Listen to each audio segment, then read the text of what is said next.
안녕하세요. 제 사연을 들려드리려고 합니다. 누구나 인생을 살다 보면 생각지 못한 위기의 순간을 마주하곤 하죠. 한치 앞을 모르기에 때로는 무섭게만 느껴지는 게 인생이고, 때로는 재밌게 느껴지기도 하는 것이 인생이 아닐까 싶습니다. 한 여자의 남편으로 살아가겠다고 다짐을 한 순간부터 그동안의 제 아픔과 힘들었던 모든 시간들이 끝이 나고, 이제는 행복한 시간만 남았다고 생각을 했습니다. 연애 시절부터 잔병 치레를 많이 하던 아내는 저희가 결혼을 하고 첫째 아이를 임신하면서부터 급격하게 건강이 악화되기 시작했어요. 뭐든 다 해주겠다고, 행복하게만 해주겠다고 그렇게 프로포즈를 하고 아내와의 결혼을 시작했던 건데, 해줄 수 있는 게 아무것도 없다는 생각이 들면서부터 아내에게 매일같이 미안한 마음만이 가득했습니다. 아내는 몸도 마음도 너무 아팠던 상황이었지만 그래도 힘을 내서 치료를 열심히 받았고, 그 결과는 상당히 긍정적인 결과였어요. 우리에게 이제 더 이상의 아픔은 없다고 마음을 다잡고 임신 시도를 한 끝에 저희에게 행복이 찾아와 주었고, 그게 지금 제 아들입니다. 제 팔뚝만한 이 작은 아이를 아내와 제가 번갈아 가며 보살피면서 행복을 느끼고 있었습니다. 그런데 갑자기 아내가 평소와는 몸이 다르다며 고통을 호소하더군요. 그 말을 듣고 너무 불안했지만 초조한 마음을 다잡고 아내와 함께 병원으로 가서 의심되는 질환과 그에 따른 검사들을 차분히 진행했습니다. 워낙 잔병 치레를 많이 하던 아내라 이번에도 큰 문제는 없겠지 예상했었는데, 생각지도 못했던 유방암 판정을 받아버렸어요. 상황이 좋지 않았고 그 말이 너무 실감나지 않더라고요.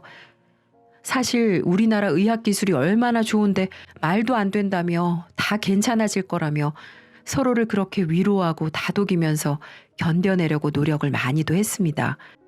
그렇지만 그 시간을 저희에게 그렇게 길게 주진 않더라고요. 야속하게도 아내를 너무 빨리 데려갔습니다. 아내가 떠난 슬픔을 온전히 느끼지도 못한 채 당장 저 핏덩이를 엄마도 없이 어떻게 키우면 좋을지 눈앞이 깜깜해지더군요. 엄마가 없는 걸 아는 건지 달래도 주고 안아도 주고 다 해봐도 숨 넘어갈 듯 울기만 하던 아들이 너무 안쓰럽기도 하면서 때로는 밉기도 했던 것 같습니다. 늘 부족한 아빠였지만 최선을 다하는 아빠로 살려고 정말 많은 노력을 했습니다. 엄마의 빈자리를 느끼지 않도록 성격에도 안 맞는 애교를 아들에게 부려보기도 하고 정말 별짓 다 하며 키웠습니다. 정말 밝은 아이로, 사랑을 많이 받는 아이로 키우고 싶은 욕심이 있었어요. 아들이 유치원을 다닐 때쯤 저도 아들도 이제는 이 삶이 안정이 되고 편하다고 느껴지면서 저는 저희가 사는 지역인 대전에 있는 고아원에 봉사활동을 갔습니다. 주기적으로 고아원에 가서 사랑이 필요하고 관심이 필요한 아이들에게 먼저 손을 내밀기도 하면서 시간을 보내곤 했죠. 다녀오면 괜히 마음이 편해지기도 했고, 때로는 인사를 하고 그렇게 두고 오는 아이들이 아른거리기도 하고 속상하더라고요. 뭘 특별히 잘해준 것도 없는데 제가 간다고 하면 우는 아이들을 보면 마음 한켠이 참 아려왔습니다. 그 중에서도 6살짜리 여자아이가 눈에 참 밟혔어요. 여러 아이들을 보살피느라 정신이 없던 상황에 늘 제 옷깃을 잡고 조용히 바라만 보던 아이는 왠지 모르게 너무 짠하고 기특하기도 하고 여러 감정이 들더군요. 솔직히 그 아이 때문에 무리를 해서라도 더 자주 고아원에 갔었던 것 같아요. 그렇게 평소처럼 고아원에 가서 아이들과 시간을 보내려고 했는데 6살짜리 여자아이가 입양을 갈 것 같다는 소식을 전해 들었어요. 뭔가 갑자기 심장이 쿵 떨어지는 느낌과 함께 기분이 참 이상하더라고요. 정확히는 저 아이를 보내기가 싫었어요.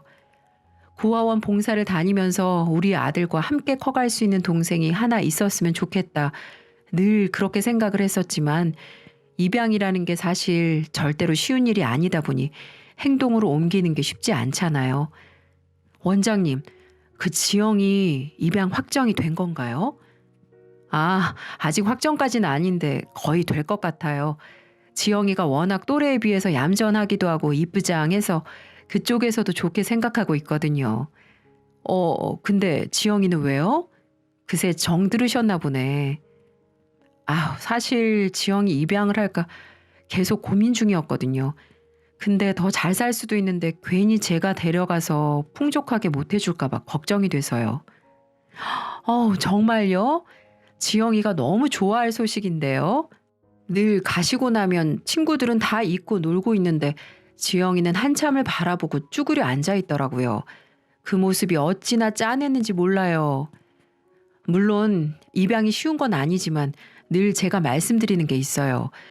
이어질 연은 언제고 꼭 이어지니까 마음 편하게 생각해 보세요. 고아원 원장님께 제 의견을 내비추고 돌아가려던 길에 문득 원장님과 대화를 했을 때 제가 가고 나면 한참을 쳐다보고 있다는 말씀이 떠올라서 살짝 숨어서 지켜봤어요. 그런데 그 조그만 게 울지도 않고 멍하니 쳐다만 보다가 쭈그려 앉아서도 멀뚱히 참 오래도 보고 있더군요. 결국 고심 끝에 지영이를 입양하기로 결정했고 저희 아들과는 2살 차이 나는 가족이 생겼습니다. 민수야, 아빠가 말했던 지영이 기억나지? 인사해볼까? 안녕? 나 너 오빠 민수야. 이제 민수한테는 동생이 생긴 거고 지영이한테는 아빠랑 오빠가 생긴 거야. 우리 세 식구 잘 살아보자. 정말 다행인 건 아이들이 너무너무 잘 지내줬어요. 오직 아이들을 위해서만 살고 있던 저라서 해줄 수 있는 건 다 해주고 싶었습니다. 그게 꼭 금전적인 게 아니더라도 아이들이 유년 시절을 기억했을 때 우리 아빠는 참 자상하고 따뜻했던 사람이었다고 그렇게 기억을 해주길 바래서 귀찮고 아픈 몸이어도 늘 일으켜서 아이들의 행복을 위해 행동했던 것 같네요. 홀벌이로 아이들을 키워야 했기 때문에 어쩔 수 없이 아이들을 혼자 두는 시간들도 생길 수밖에 없었고요. 그럴 때면 늘 마음이 불안하고 신경이 쓰였지만 가까운 곳에 아이들을 맡길 곳이 없어서 항상 아들에게 신신당부를 하고 일을 하곤 했어요. 제가 공장에서 주간 야간을 격주로 돌아가면서 하고 있었기 때문에 주간 업무를 할 때는 크게 상관이 없었지만 야간일 때가 문제였거든요. 민수야, 아빠가 냉장고에 이렇게 해뒀으니까 꺼내서 먹기만 하면 되는 거야. 그리고 잘 때는 꼭 문 다 잠그고 자야 되고 밤에는 둘이 어디 나가면 절대로 안 된다.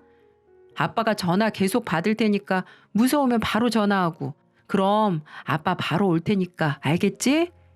우리 민수가 지영이도 잘 지켜주고 알겠지? 도저히 신경이 쓰이고 이건 아니다 싶어서 주간으로 근무를 바꿔버리긴 했지만 너무 길게만 느껴지더라고요. 그 와중에 그 작은 아들이 동생도 챙기면서 너무 씩씩하게 자리를 지켜줘서 고맙고 대견하고 정말 미안했습니다. 일을 주간으로 바꿨어도 열심히 돈을 모은 결과 작은 가게 하나를 차릴 수 있어서 아이들 학교 앞쪽에 작은 가게 하나를 차렸어요. 아이들이랑 가까운 곳에 있다 보니까 그때그때 아이들을 돌볼 수 있어서 좋았고 저희 가족만의 행복한 시간을 보냈습니다. 딸 자식 입양을 걱정할 때가 있어요. 사실 엄마도 없이 딸아이를 오빠 하나에 아빠가 있는 집에서 키울 수 있을까 하는 우려스러운 부분들이 한두 가지가 아니었지만 아이가 제 손을 잡아준 만큼 엄마 몫까지 부족함을 느끼지 않도록 해주겠다고 다짐했죠. 또 성별이 달라서 불편함을 느끼지 않도록 최대한 노력했고요. 성장기가 오고 부끄럽게 느껴질 수 있는 부분들은 늘 필요한 걸 준비해주면서 작은 손편지로 말을 대신했습니다. 제가 남자다 보니 자세히는 모르기에 여자 동창들한테 이럴 때 어떻게 해야 하는지도 물어보고 가장 좋은 상황으로 아이의 성장을 환영해줬어요. 그 덕분에 딸아이도 저에게 불편함 없이 잘 지냈고 아들과 저 그리고 딸아이 이렇게 정말 애틋하고 끈끈한 가족으로 지낼 수 있었네요. 크지 않을 것 같던 그 꼬맹이들이 어느덧 성인이 되어서 대학교도 들어가고 이제는 본인들 살 길을 찾는 모습을 보는데 괜히 눈물이 나더군요. 저는 대전에서 터를 잡았고 이미 가게도 하고 있었고 아이들은 취업 문제로 서울로 올라가야 할 상황이 왔습니다. 아빠가 곰곰이 생각을 해봤는데 말이다. 어차피 지영이도 민수 너도 둘 다 서울에 가야 하는 거니까 아예 그쪽에 투룸 하나를 마련하는 걸로 하고 중간 지점을 잘 정해서 같이 지내는 게 어떻겠니? 아무래도 아빠는 지영이 혼자서 지내는 게 마음에 걸린다. 아직 어리고 여자애라 걱정돼서 도저히 혼자 독립은 못 시키겠어. 아빠, 제 생각도 그래요. 지영이 아직 너무 어리고 더군다나 여자애라 절대 혼자서는 안 될 것 같고 아빠 말씀이 맞는 것 같아요. 지영이 네 생각은 어떠니? 아빠. 나도 혼자 낯선 곳에 있는 건 무서워서 오빠랑 같이 지내는 게 좋을 것 같아. 그래. 그러면 내일 날 밝으면 같이 집 알아보자. 둘이 시기가 비슷하게 서울로 가야 했기 때문에 차라리 이 선택이 맞지 싶어서 적당한 위치에 아이들 둘이 살 수 있는 전셋집 하나를 투룸으로 마련해 줬습니다. 위치도 괜찮았고 투룸이라 공간 분리도 되니까 좋겠다 싶었어요. 사실 워낙 우애가 깊었던 저희 아이들이라서 싸울까봐 걱정이 되거나 그런 건 전혀 없었고 알아서들 잘 할 거라는 믿음뿐이었습니다. 막상 아이들이 서울로 올라가고 혼자 남으니 그렇게 쓸쓸하고 외로울 수가 없더라고요. 아이들의 빈자리는 왜 이렇게 큰 건지 애들이 있을 때는 이것저것 맛있는 것도 자주 해주고 장도 늘 봐서 냉장고를 꽉꽉 채워놨는데 이제는 냉장고도 안 채우게 되고요. 어차피 저 혼자 먹는 거라는 생각에 말이죠. 한 달에 한 번씩은 제가 서울로 올라가서 아이들이 잘 살고 있는지 밥은 잘 해먹는 건지 확인도 하고 애들 얼굴도 볼 겸 올라갔었습니다. 우리 애들이랑만 있으면 힘든 기억도 없을 만큼 너무 행복해서 세상을 다 가진 듯한 그런 느낌이 들었어요. 어쩌면 먼저 간 애 엄마가 저랑 아들한테 지영이라는 선물을 준 건 아닐까 이런 생각도 정말 많이 했었습니다. 저희 가족은 늘 이렇게 똑같이 지냈어요. 사람 사는 게 다 똑같듯이 말이죠. 그런데 하루는 아들 녀석이 전화가 왔더라고요. 아빠, 이번 주말에 쉬시죠? 쉬지. 왜? 주말에 지영이랑 같이 집에 내려가려고요. 아, 정말? 아우, 좋지. 아빠는 뭐 해놓을까? 뭐 먹고 싶은 거 있어? 지영이는 뭐 먹고 싶대? 아빠, 또 무리하지 마시고 나가서 외식해요. 아빠 힘드신데. 에이, 니들이 매일 오는 것도 아니고 아빠 집밥 이때 아니면 언제 먹는다고. 아무튼 알아서 해놓을 테니까 조심히들 와. 갑자기 온다는 아이들의 연락에 기분이 너무 좋더라고요. 급하게 장도 보고 애들이 평소에 좋아하는 것들을 싹 해서 먹여야겠다 싶었죠. 그렇게 아이들이 왔고 저녁을 다 같이 배불리 먹고 오랜만에 이런저런 얘기도 하는데 지영이가 평소랑은 다르게 뭔가 기분이 안 좋아 보여서 걱정이 되더군요. 근데 지영이 너 무슨 일 있어? 왜 이렇게 표정이 안 좋아? 아니 아빠 나 괜찮아요. 귀신은 속여도 이 아빠는 못 속이지. 뭐야 회사 일이 너무 힘들어? 그런 거 아니야 아빠. 그냥 몸이 조금 피곤해서 그래. 아빠 우선 너무 놀라지 마시고 차근차근 얘기를 해볼 테니까 들어주세요. 아유 벌써 심장이 아프다. 무슨 일이 있구나 그지? 아빠 괜찮으니까 천천히 말해봐 민수야. 처음에 지영이 봤을 때는 나에게도 아빠가 아닌 가족이 생겼다는 게 너무 좋았어요. 그리고 너무 예쁜 여동생이 생겨서 친구들한테도 자랑도 참 많이 하고 그냥 우리 가족도 2명이 아니라 3명이라는 게 어린 마음에도 좋았던 것 같아요. 그래서 동생을 만들어준 아빠한테도 너무 감사했고 저를 오빠로 잘 따라주는 지영이한테도 늘 고마웠고요.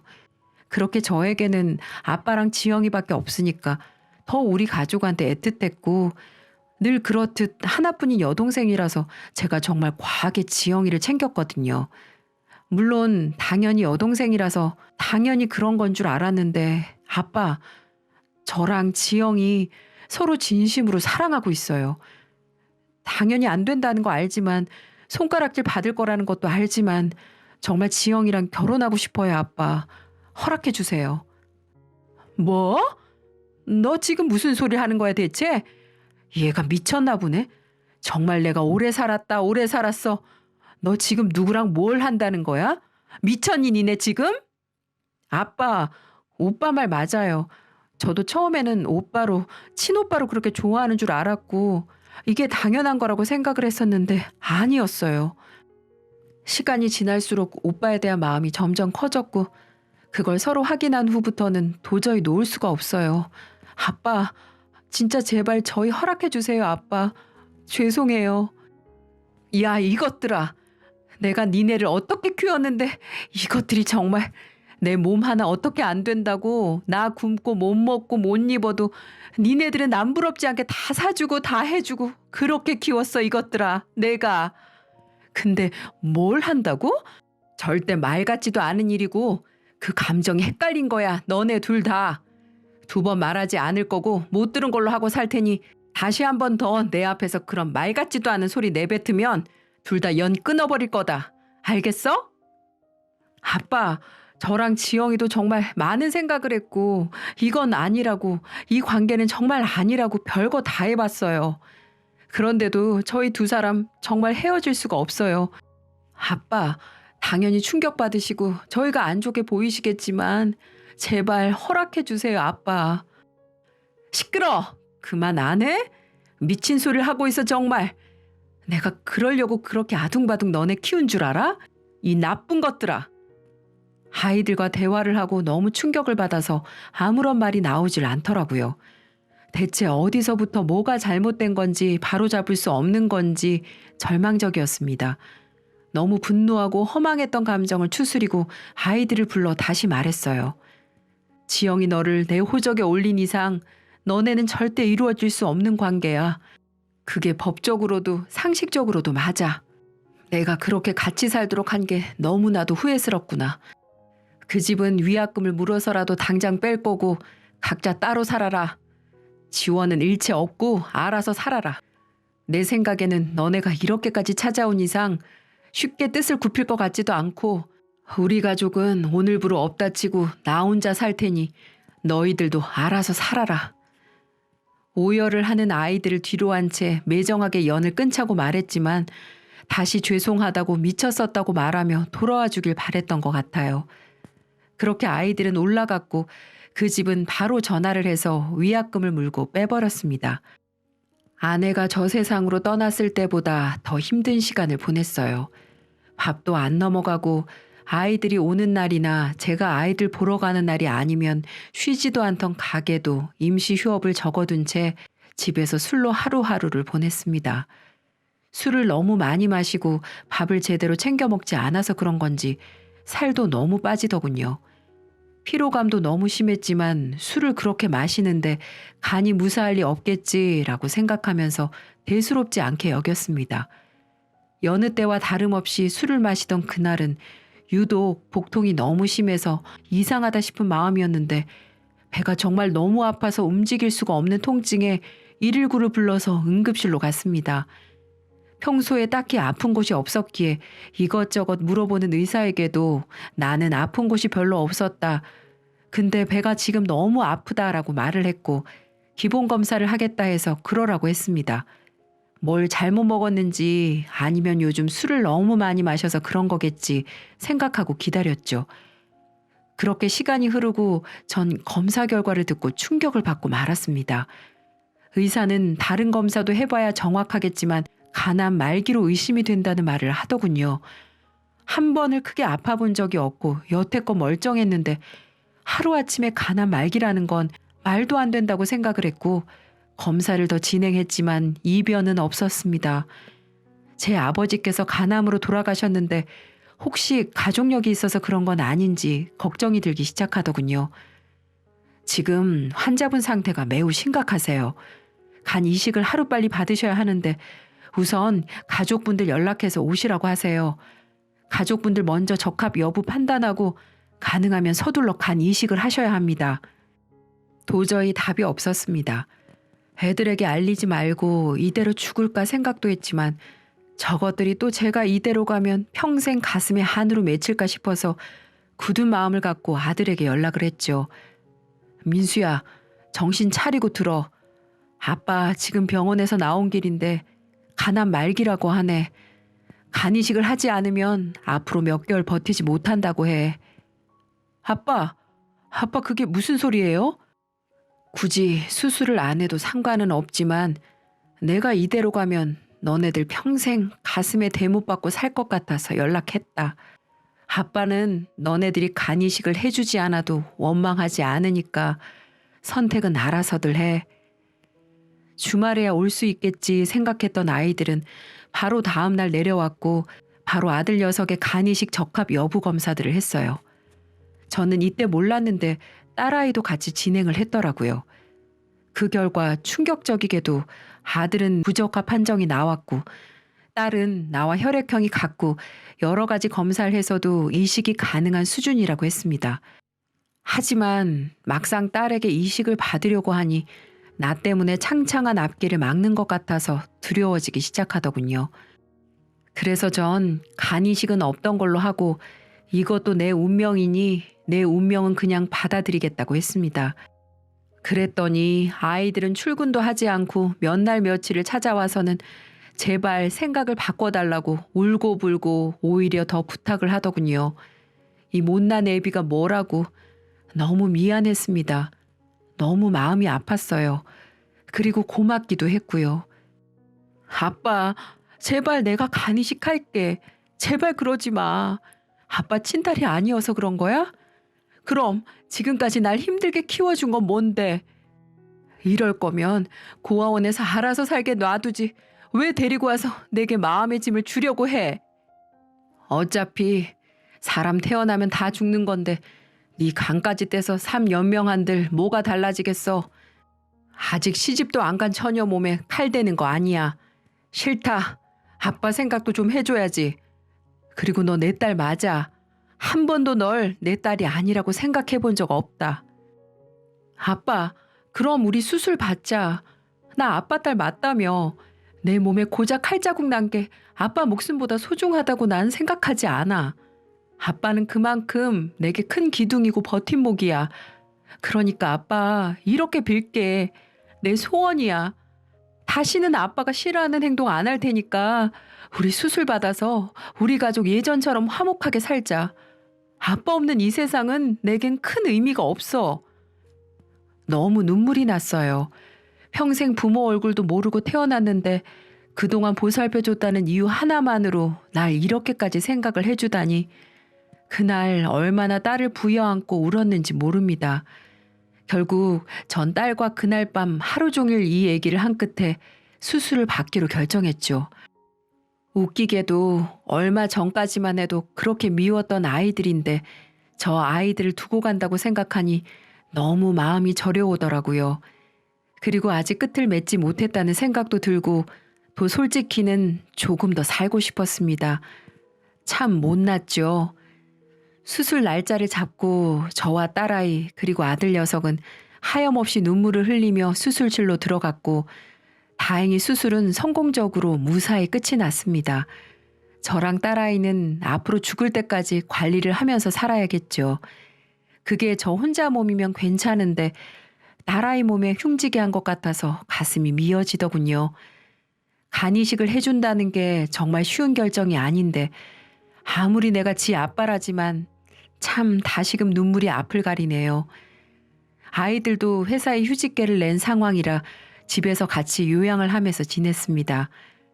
다시 예전에 우리 가족으로 돌아온 듯 웃기지만 행복하더라고요. 생사가 오고 가고 딸아이의 큰 희생을 받아 연명을 한 저는 많은 생각이 들더군요. 정말 딱 마지막으로 아이들과 대화를 나눠보고 결정하기로 했어요. 민수야, 지영아, 우리 예전에 다 같이 살았을 때처럼 너무 좋지 않니? 물론 몸은 많이 힘들어도 아빠는 너네 코올리게 시절도 문득 떠오르고 세월이 참 야속하다 싶다. 언제 이렇게 다 큰 건지 누구 아들 딸인지 모르게 참 잘 자라줘서 아빠가 너무 고마워.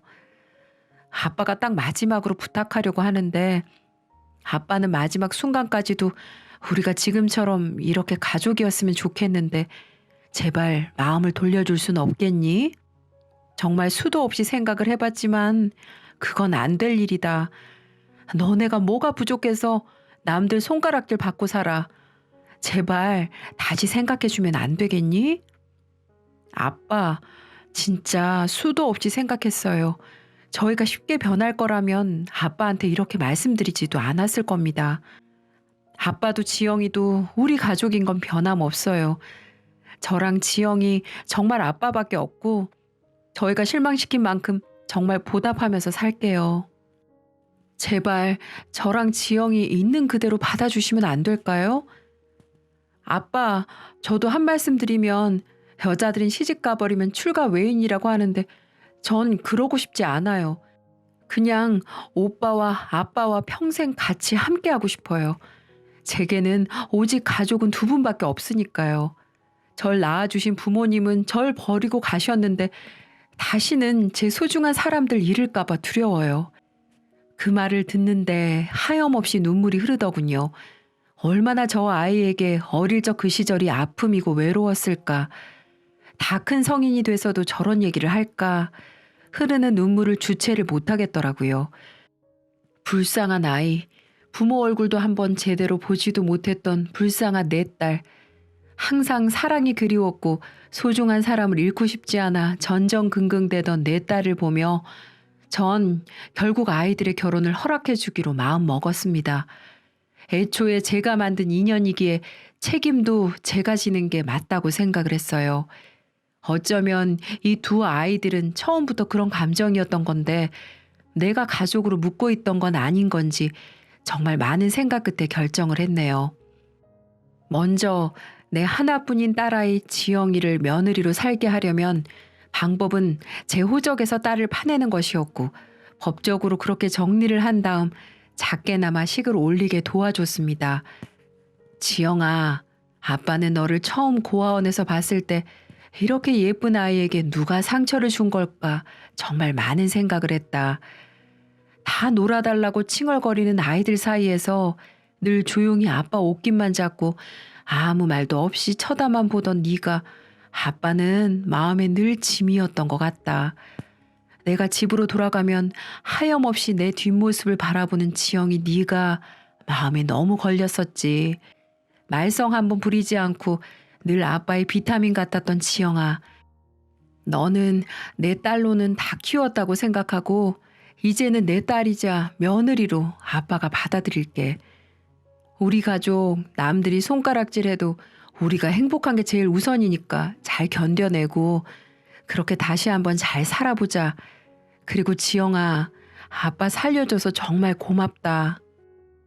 많은 눈물을 쏟았던 저와 아이들은 모든 걸 새로 시작하는 마음으로 다른 지역으로 이사를 했고 거기서 셋이 가게를 운영하면서 살고 있어요. 아무래도 제가 몸이 예전 같지 않아서 혼자 가게를 하는 것도 버겁고 그냥 저희 세 식구 다시 예전처럼 같이 살고 싶었습니다. 이런 제 뜻을 아이들도 흔쾌히 수락해줬고 서울에서의 모든 생활을 정리하고 함께 가게 된 거죠. 여전히 제 딸이지만 며느리가 된 지영이와의 관계에는 달라질 게 사실 없어요. 원래랑 똑같이 그렇게 투닥투닥 하면서 살고 있네요. 시간이 흘러 제가 이 아이들을 두고 세상을 떠나더라도 솔직한 심정으로는 이제 걱정이 되지 않습니다. 멀리 돌아온 우리 가족을 소중하게 지키면서 자리를 다 만들어주고 제 할 일이 끝나면 그때는 편안하게 눈을 감아보려고 합니다. 제 사연을 보시고 많은 분들이 질타를 하실 것 같아서 조금 망설여지긴 했지만 결코 쉽지 않았던 결정이었으니 질타보다는 부디 저희 세 식구 제가 죽는 날까지 무탈하게 행복하게 살 수 있도록 바래주세요. 모두 건강 꼭 잘 챙기시고 좋은 일들만 가득하시길 바랍니다.